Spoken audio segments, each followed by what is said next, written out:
It's going. So I guess just to, how much do you guys know for starters about Demonolatry to kind of get an idea of where starting point is? Demon bad, okay. Okay, fair enough. Alright, so I guess I'll just start from the beginning then. So Demonolatry basically means, people often say that it means worship of demons, but it actually just means any practice involving demons. So it doesn't necessarily involve any type of worship. You can work with them without worshiping or dedicating yourself to them in any kind of way. Kind of, like you could with any entity or god, I guess. And so where it actually started, because are you guys familiar with the Key of Solomon?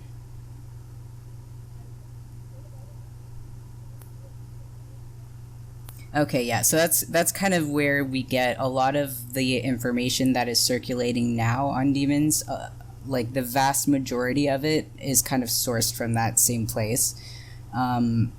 So that's, depending on translations and things like that and local lore, there are some things that kind of vary. But if you go back far enough to like every single source on demonology, almost all of it starts from there. So the, demonization, I should say, of demons is actually pretty recent. It's only since about the 1500s.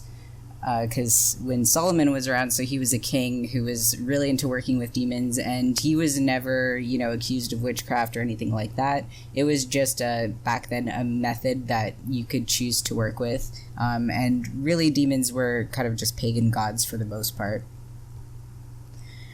So it wasn't until the 1500s, well after Christianity took over, that they really started, because Christianity didn't really start actually calling demons devils and things like that until much later. So that's where that started. But ultimately, the bad connotation is mostly just from Christian propaganda and things like that. So it's really, you should approach it as just working with any other type of entity, maybe a certain kind of race of entity that has, specific, culture or way of working kind of thing. But other than that, it would be the same as working with any deity. Does that make sense so far? Okay, cool. So that would be like the 101. So is there any specific questions you guys had on demonolatry? I can't remember. Hang on, let me look at it.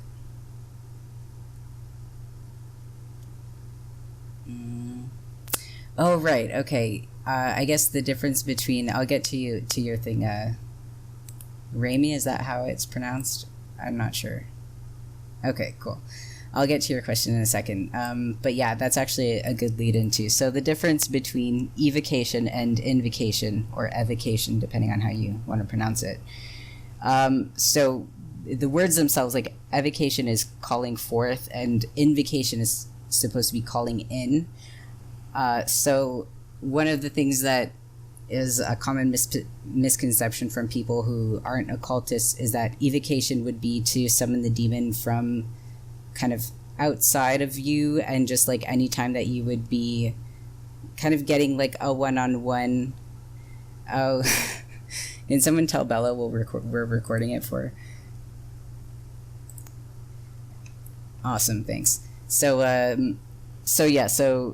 evocation would be kind of talking to the demon with them outside of you, and that invocation is like basically demonic possession. And depending on the tradition that you're in, those words might apply. For example, in Haitian voodoo, invocation is basically what they're doing with demonic possession is an invocation when they're doing those types of rituals. But in the Western tradition of magic that comes from the Goetic demons, evocation is actually when you would be, for example, trapping the demon inside of a circle. And invocation would be you're actually in the circle with the demon, kind of as more of a peer. So that's the difference in between working with them. So it's really going to change, obviously, the dynamic between, are you summoning it and having it trapped in the circle, or are you summoning it inside of the circle with you without allowing it to... and that does not allow it, it doesn't give it any permission for possession or anything like that. It's just going to change the dynamic as far as what they're going to be willing to do and things like that. I prefer Invocation just because I prefer to work with them, more as on an equal playing field rather than trying to establish this dynamic of power, because I feel like that gets really tricky, and it's also going to increase the likelihood that they're going to try and either trick you or, betray you in some way and get some really like fuzzy wording on contracts that might not play in your favor and things like that. But that's really, that's personal preference. So a lot of people feel safer doing Evocation. So, okay. I'll go into your second question first, and then I'll go back to your first question, Raimi, because that's probably a good starting point. There's literally a demon for anything. Like, whatever thing that you can come up with, there's a demon for it, and probably some things that you would never have thought of, like gaining proficiency in, let's say, learning different languages. Like, there's a demon for that. So you can imagine it's a pretty widespread thing. There's 72 kind of princes of hell type things, so demons that would be kind of worthwhile working with. You wouldn't really want to work with anything below that, generally speaking. And really anything that you can think of, there's probably a demon for it. A lot of them also kind of multitask. There's some that have more than one area of expertise, so there's a lot of overlap sometimes between certain demons too, so that really depends. But you can pretty much cover everything in that regard. As for the precautions you should take when working with them, so one of the things is I find that, like, the demons versus angels thing, I definitely prefer working with demons, not so much as in regards to safety or anything like that, but it's kind of the difference between working with, like, a cop and, like, a private investigator. Like, the cop is going to be a huge asshole and by the book and all that, whereas the private investigator might be kind of willing to bend the rules a little bit, kind of thing, you know what I mean? So that's kind of where that comes in. So, but again, yeah, that's kind of going to be personal preference as far as what you want to do. They're very big on respect. So one of the biggest precautions, besides a circle and everything, which I'll get into afterwards. No, that's all right. Don't worry about it. The beginning part is recorded, so if you need to listen to the beginning part, I'll send that to you after. But yeah, so besides casting the circle and all that, and I can go through the method a little bit of Invocation with you guys if you want, but or Evocation. But as far as precautions, respect is really the biggest thing. They are, pretty much not going to take any shit. And like, if you make a promise, you absolutely want to make sure that you can fulfill that promise. And if you agree to anything, you need to make sure that you are actually, first of all, willing to fulfill your end of the bargain, and also capable of fulfilling your end of the bargain. So if you decide to make a contract where what you're doing is either very difficult or very time consuming or requires a lot of like attention or attentive detail on your part, that might not be the best way to go, because if you fuck it up, then that's on you.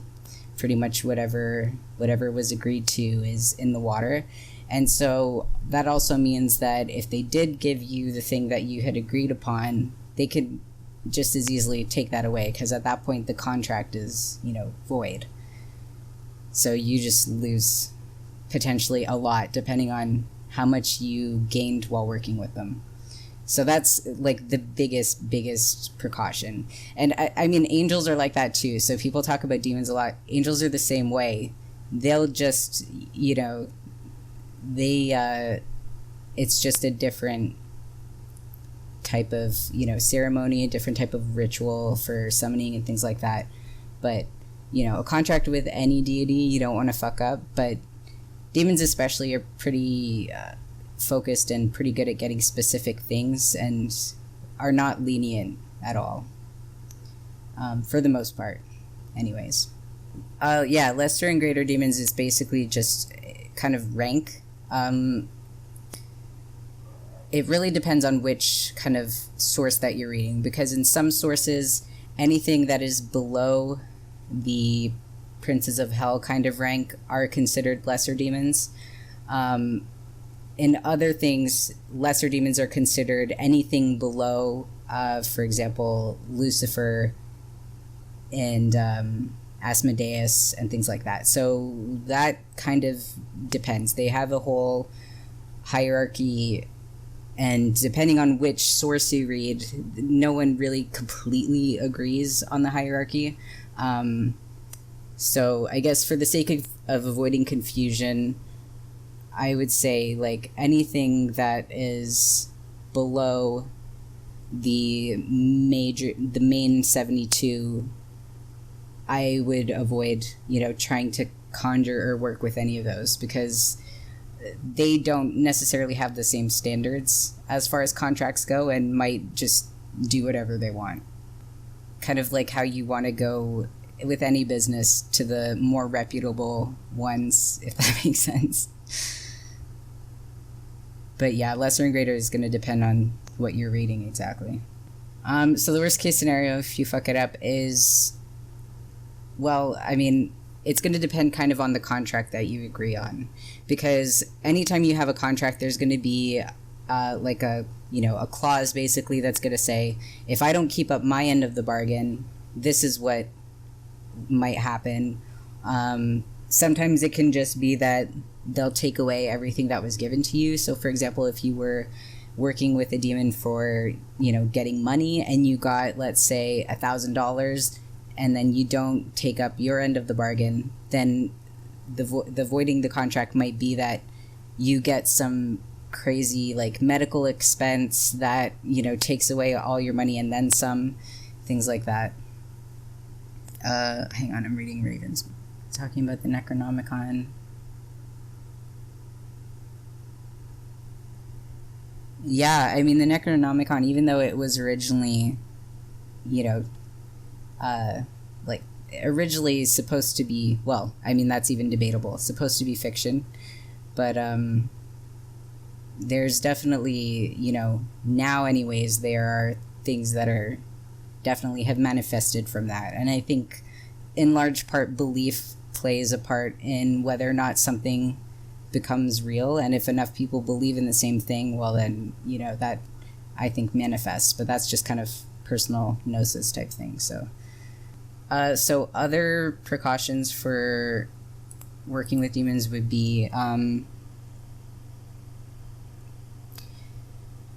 to think of like the priority order that I should put this in. I mean, I would definitely personally put anything regarding casting, well, not necessarily casting a circle, but having a protective circle, having protective wards, like making sure that you're working in a warded space. And ideally, I would do it, if you're not working with demons regularly, you would want to do it separately from where you do your normal stuff.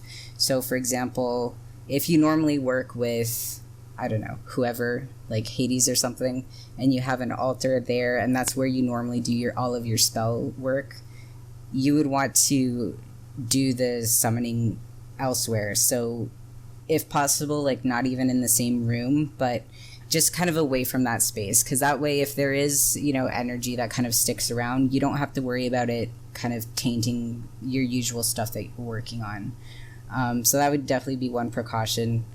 Like, I mean, you should always be working in warded spaces anyways, and you should always be, you know, taking care of your protection, cleansing, and things like that, but especially so when you're working with, I mean, I shouldn't even say especially so with working with demons, because it doesn't matter if it's demons or something else. Like, you should just always, anytime you're doing any kind of conjuring or working with entities, you should always have that, regardless of if it's demons or not. So yeah, definitely you want to do that. As in, like what kind of sigils they use, or...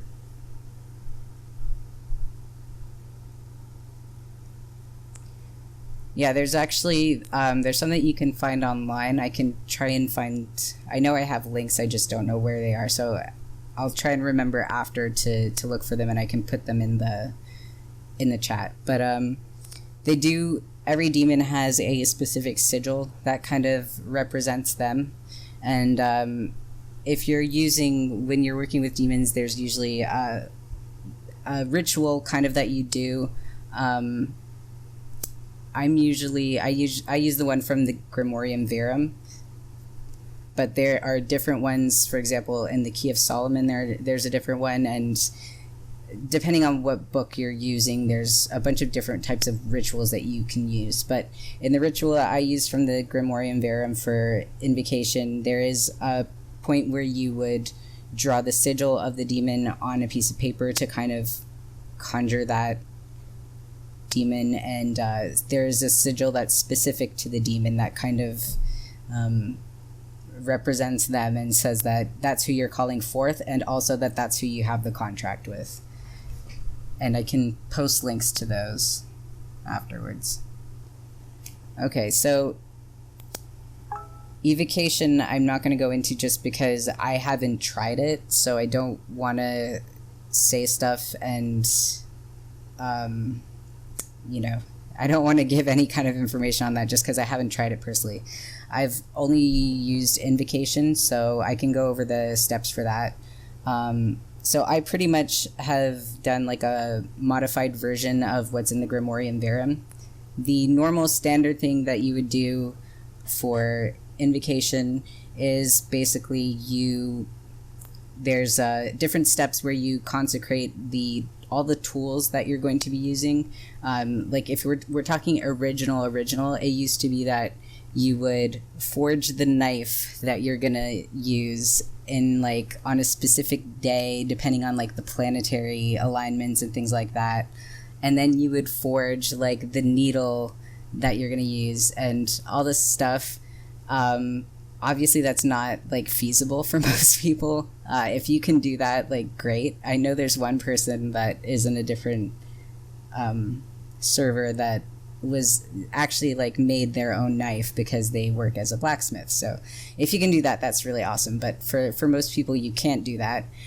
Some people say that you can instead, or actually it says, I believe right in the Grimorium Verum, that if you can't make it yourself, then to purchase it on the day that is relevant to what you're doing. So, every kind of step that you take that is similar to the Grimorium Verum or to whatever ritual that you decide to do is going to make it, it's kind of a check in your box as to whether or not it's going to work. So everything that you can do that is similar is going to, put the favor on your side. So you kind of want to change as little as possible, but there's obviously some things that are just not realistic in modern day that we can't do. So usually what you would do is you would purchase the tools, you would fumigate and cleanse the tools, and you can kind of do it however your usual method is, but in the Grimorium Verum they do have a specific way that you can consecrate it, and there's also a spell that you can use to cleanse them, but you can replace that with your own. The Grimorium Verum was pretty much for people who had no idea whatsoever what they were doing necessarily, so it's kind of like they're giving every single step because it's the 101, and some people just had no familiarity with magic. But you could do what you want for that and cleanse them however you want if you have your specific method.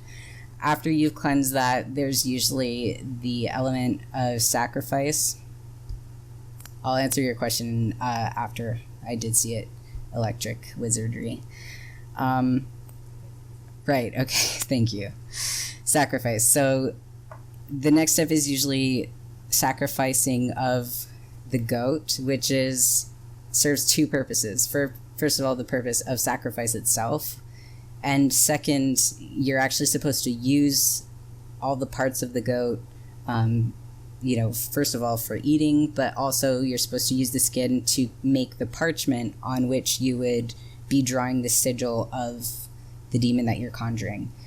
But this was back when you couldn't just buy paper, so I kind of looked up the meaning of sacrifice and kind of what was the purpose of it back then, and found out that the sacrificing of the goat was actually originally from, well, maybe not originally, but one of the things that they found it in was in ancient Greece, where they didn't want to kill animals, but they had no choice to do it for food.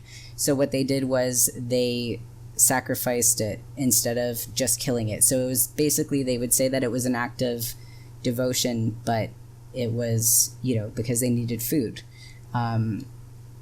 And so basically the sacrifice isn't, the goat or like the dead goat. The sacrifice is the act of murder, which is something that they don't want to do. So it's basically doing something that you don't want to do to show like your dedication or, something like that. That could be literally anything.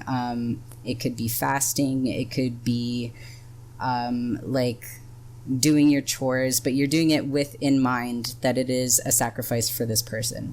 And it does have to be something that's like, it doesn't have to be unpleasant necessarily, but it has to be at least inconvenient, something that you wouldn't be normally doing. So if you say, oh, I'm, sacrificing because I'm going to school today, but you would be going to school anyway, well, that doesn't really count because you would be doing that regardless. So it's kind of meaningless at that point.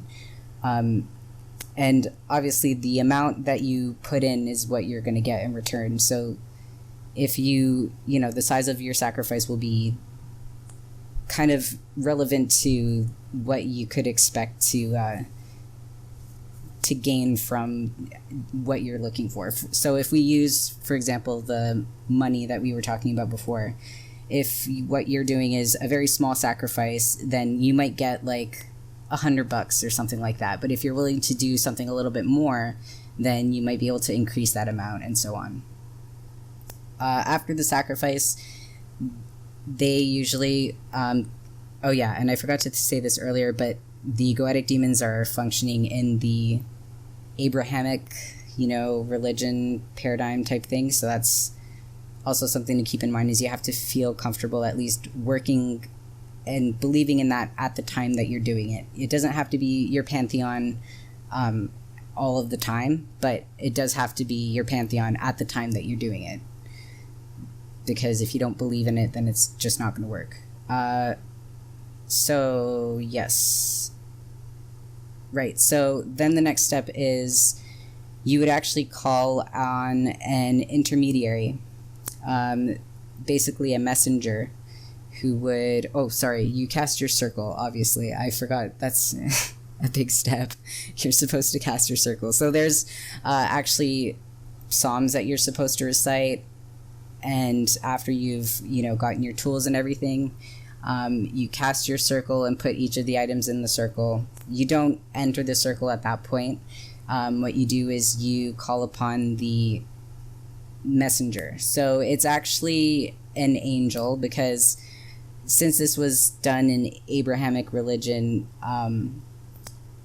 the angel was considered kind of the one that is the buffer and is also supposed to be like keeping the demon in check, sort of thing. I did not like that because I don't, first of all, want to work with angels at all, but also just because I feel like it establishes that kind of dynamic again that Evocation does, where you're starting off on a level where there's mistrust, and that you're, kind of expecting of them that they're going to mislead you or something. So it's, I don't like that personally. So I did not do that step. But normally that's what you do, is you would do the summoning of the messenger first, and then the messenger basically fetches the demon for you, and then you have the, conversation, if that's what you want to call it, where you would draw the sigil, which usually involves blood. You're supposed to prick your finger with the needle, but it will still work if you don't do that. So then you would, be speaking basically to the demon and make your request, and then they're supposed to give you kind of an offer, I guess. There can be some negotiation, and then, it really is like a business meeting. Basically, you either accept the terms or you don't accept the terms, and then you banish the demon, and then you clean up all the salt that you've dumped on the floor, and that's that's pretty much how that works. And then you make sure that you keep up your end of the bargain. That's like the really basic version. But so the Psalms and everything, those are usually from the Christian Bible, but you can write your own incantations if you want to, and just replace it with that. That's what I did, and it worked fine. So okay, so now I'm gonna get to Electric's question. How do you tell if you were successful, if it works? Whatever method you feel most comfortable communicating, whether that is with a pendulum, if it's with a Ouija board, if it's with cards, if it's with like a book where you flip through the pages and see what you land on to communicate with the demon. If someone's used to spirit work, then they might not need any of those things, and they could just communicate like mentally kind of thing. So that's really going to depend on you and kind of where you're at in your spiritual development, I guess, and like with your awareness of those types of things. But you can do it still, even if you're not at the point where you can communicate without some kind of translator or something in between.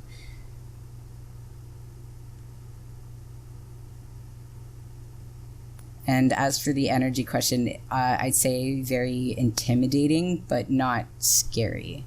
It's kind of like, someone who is like, has their shit together and doesn't take bullshit, and that's who you're talking to. That's kind of what it feels like. Best days of working are going to depend on what the purpose of it is. Different days of the week have different planetary associations, as you already know, and those planets all will have a specific realm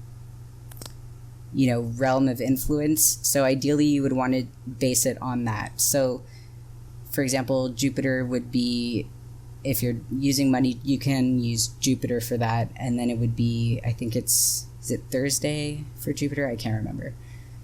But basically that's how you would decide which day.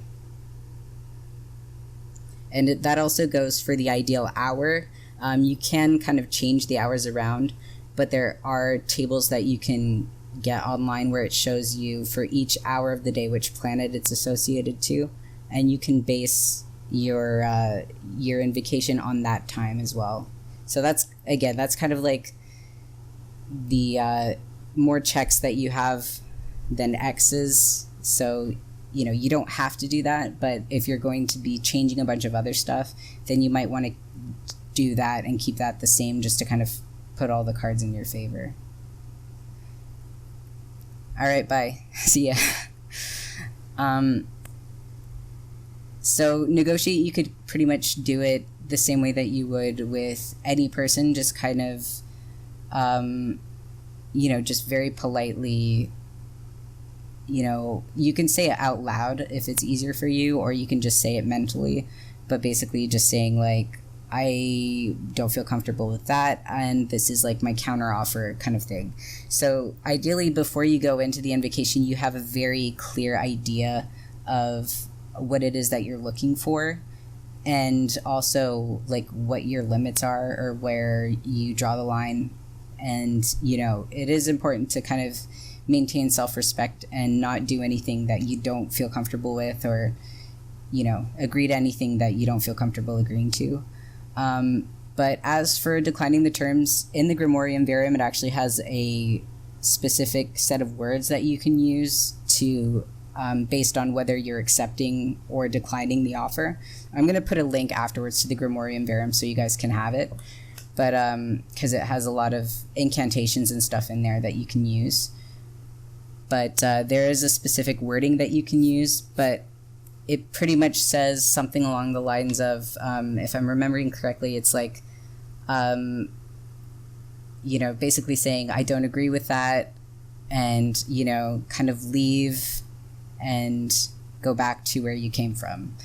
And if you accept, it's pretty much the same idea, except you're saying that you'll keep your end of the bargain, and that you accept the terms, and that if there's any issues, you're going to call upon like the angel. But if you didn't invoke the angel, then you can't, or not invoke, but summon the angel, then that's not going to work. But you can, there's a specific line that you can see what it is to say in either situation. All right, I think, unless anyone has any other questions. Okay, fair enough. All right, well, in that case, I think this is probably a good place to end it. We've got a good 37 minutes, so that's more than I thought it would be. So I am going to stop it here, and we can always do like a follow-up if we need to, or, whatever. But yeah, thanks, guys.